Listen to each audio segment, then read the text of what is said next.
Live from our 7 Tasmania studios, your nightly news with Rachel Williams begins now.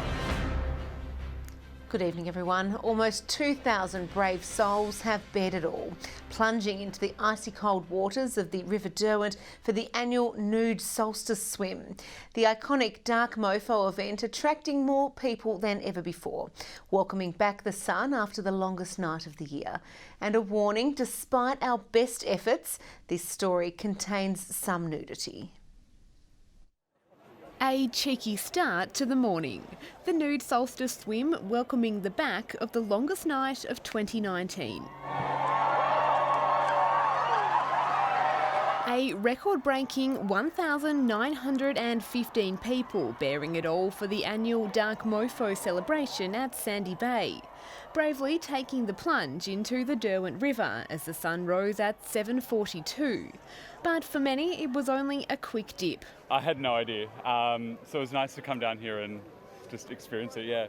I was trying to convince myself that it was going to be warmer than outside, but you run in and you're like, oh no, it's really cold. It's just so beautiful being here with everyone, looking down the beach and seeing just the pink caps and the bodies and just being everyone being together. Equipped with only a custom swimming cap to mark the nippy occasion, the midwinter gathering attracting all sorts. This year we had a 92-year-old woman who participated, our oldest participant. We had someone in a wheelchair, we had someone get married, so we've got lots of different surprises. It was just 5 degrees when people entered the water here this morning, but veterans of the event say even that chilly temperature was not as cold as previous years. Not as cold, no. No, well, we went back in again. Like we came out and we went back in again because it was too quick. It was too quick. We've got to go again. Shedding their clothes as well as their inhibitions. Michelle Wisby, 7 Tasmania News. An 18-year-old man has suffered head injuries after he was accidentally shot by a member of his hunting party at Bothwell. The Gagebrook man received non-life-threatening head injuries after he was hit around 8:30 this morning. Police say the shot wasn't at close range. The man was airlifted to the Royal Hobart Hospital. As the well-known pressures facing the Royal Hobart Hospital remain in the spotlight, nurses say more attention needs to be given to the state's other facilities. On Wednesday, health stakeholders gathered for a long-awaited Royal Hobart Hospital Access Solutions meeting in an attempt to remedy chronic overcrowding. But now the Nurses Union is calling for solutions to be spread across the state, with the Launceston General and North West Regional Hospitals also feeling the strain. The emergency departments are experiencing long wait times for patients to access care in the emergency department.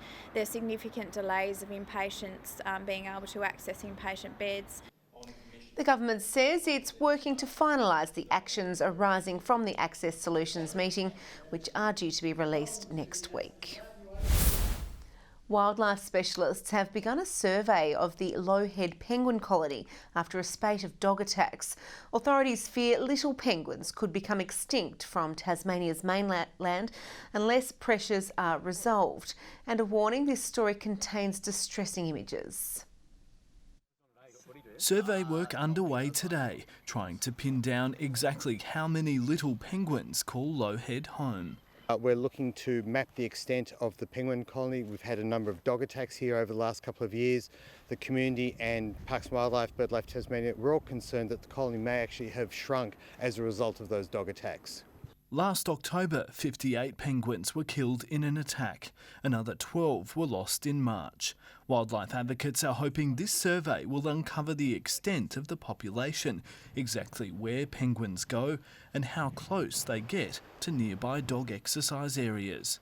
We need to look at how we can stop dogs getting into the areas where the penguins are breeding. We need to look at potentially coastal vegetation. There's lots of invasive weeds here. We need to just be aware of where the colony is so that people can be managed, dogs can be managed, so we can protect the colony. The Parks and Wildlife's own website say that fairy penguins are likely to become extinct on the main island of Tasmania this century.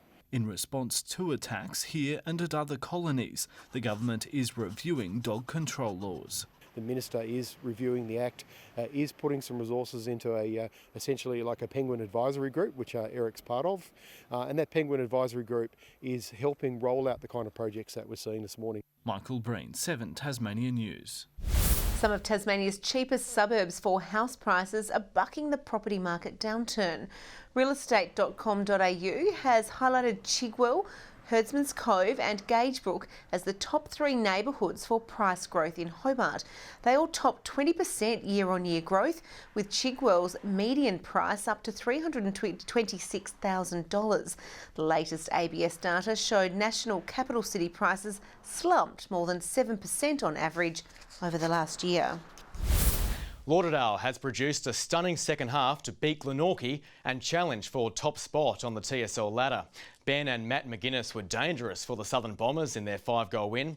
Meanwhile, no surprises for North Launceston, dishing out a belting at North Hobart Oval, while the Tigers are now almost certain to play finals after beating Clarence. The Tigers look set for September action for the first time, and Clarence clearly didn't like it. Some physicality in Kingborough's forward 50 failed to rearrange the scoreboard in the Roos' favour as Kieran Lovell breezed through the red and white defence to slot a game-high 3 goals. The Tigers are now 3 wins clear of Clarence in 5th position on the ladder.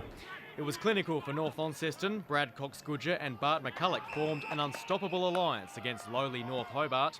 McCulloch bagged 7 majors, Cox-Goodger 4, as the Northern Bombers brushed aside the still winless Demons. Only Nathan McCulloch and Brendan Midson would register majors for the struggling side. It was a goal fest in the second term between Lauderdale and Glenorchy, kicking 13 majors between them in what became a big day for the forwards. But Lauderdale continued its hot run of form in the second half, winning 16-10-106 to the Magpies 11-9-75. And in the NAB League, the Tasmania Devils failed to fire against the Northern Knights, going down by 15 points at Twin Ovals. Tasmania has produced just 1 win from 4 NBL 1 games overnight.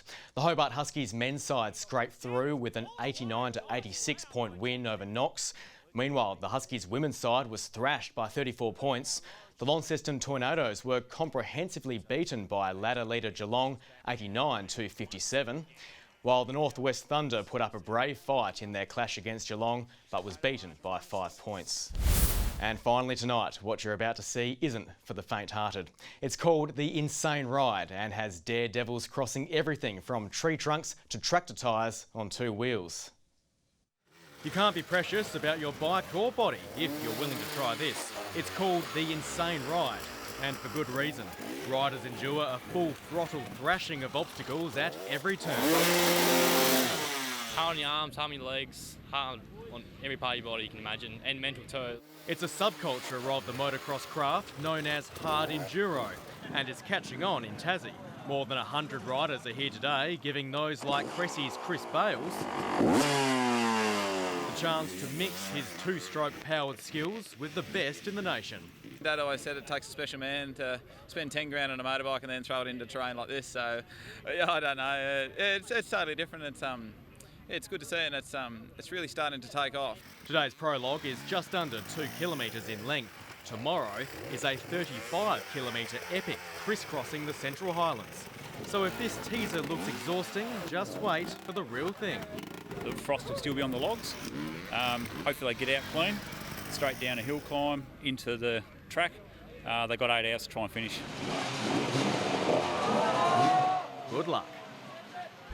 Good evening. A cold and frosty start in the north, cloudy elsewhere for the shortest day of the year. 11 the top in Hobart today, Launceston -2 up to 12, Burnie -2 also up to 13 and 13 in Devonport.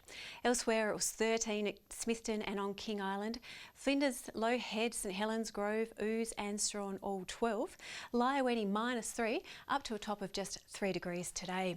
Cloud over most of parts of the state with the exception of parts of the north, which remained mostly cloud-free until this afternoon. On the satellite, low to mid-level cloud over most of Tasmania, Victoria, coastal New South Wales.